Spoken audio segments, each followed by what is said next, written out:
सभी को नमस्कार। आज हम बात करने जा रहे हैं एक बहुत ही महत्वपूर्ण विषय पर। वीडियो के टाइटल से आपको इस बात का पता चल गया होगा कि गायों का क्या दर्द है और शहर का जहर क्या है। इस बात को मैंने खुद अनुभव किया है।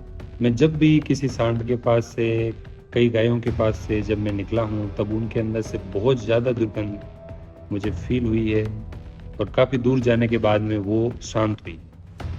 तब इसका कारण जब मैंने ढूंढा तब मुझे पता चला इसका कारण हम लोग ही हैं। जिस गाय को हम माता का दर्जा देते हैं, गाय माता बुलाते हैं, उनकी ये दुर्दशा बिल्कुल असहनीय है। वास्तविक सामाजिक मुद्दा है ये।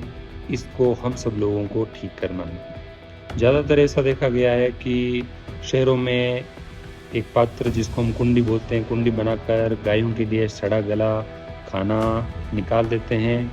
और इसमें उन लोगों की भी गलती है जो गायें रखते हैं और उनको अपने घर के बाहर खुला छोड़ देते हैं। वो बेचारे इस तरह का खाना खाने पर मजबूर हो जाते हैं और जब ऐसा खाना खाते हैं तो उनके शरीर से भयंकर दुर्गंध आती है और इसका उनके स्वास्थ्य पर असर पड़ता है। सड़ी गली चीज़ें, तेलीय पदार्थ, पूरा कूड़ा करकट एक ही बाल्टी के अंदर उसमें डालकर हम, जिसमें विभिन्न प्रकार के सड़े हुए पदार्थ भी डले होते हैं, तेलीय पदार्थ डले होते हैं, वो हम गायों को ले जाकर खिला देते हैं। तो इसके लिए दो चीज़ें सामने आती है। एक तो कचरा प्रबंधन। सबसे पहली बात, कचरा प्रबंधन हमें आना चाहिए कि दो अलग अलग बाल्टियां रख सकते हैं, दो अलग अलग पात्र रख सकते हैं, जिसमें एक में सूखा एक में गीला कचरा। अधिकतर जो चाय का वेस्ट होता है वो पानी के साथ साथ में वो चाय सीधी डाल देते हैं, फिर उनको पशुओं को खाने पर मजबूर होना पड़ता है। दूसरी मुख्य बात इसमें जागरूकता की कमी है।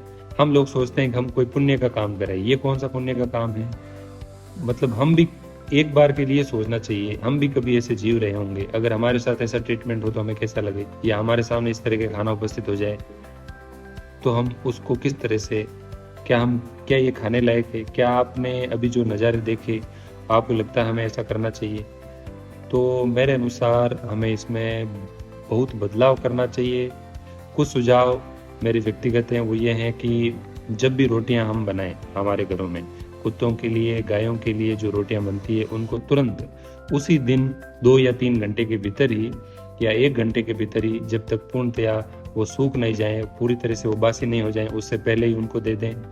दूसरा, अलग अलग पात्र हो हमारे पास, सूखे कचरे के लिए, गीले कचरे के लिए। जैसे कई फल हैं, केले इत्यादि, तो उनको हम डायरेक्ट दे सकते हैं या छिलके तुरंत उनको सीधे ही दिए जा सकते हैं। तो इस तरह की चीजें हम कर सकते हैं।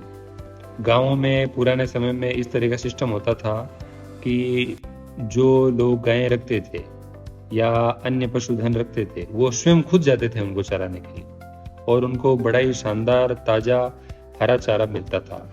आज गांव में भी स्थिति बड़ी ही विकट है और शहरी क्षेत्र में तो आपने देख ही लिया है क्या हास्य हो रहा है।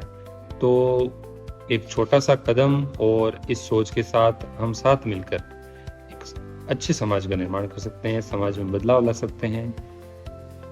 इस वीडियो के जरिए अगर 10 व्यक्ति भी इस बात को स्वीकार कर लेंगे, बदलाव कर लेंगे, तो निश्चित पशुओं का जीवन सुधर जाएगा।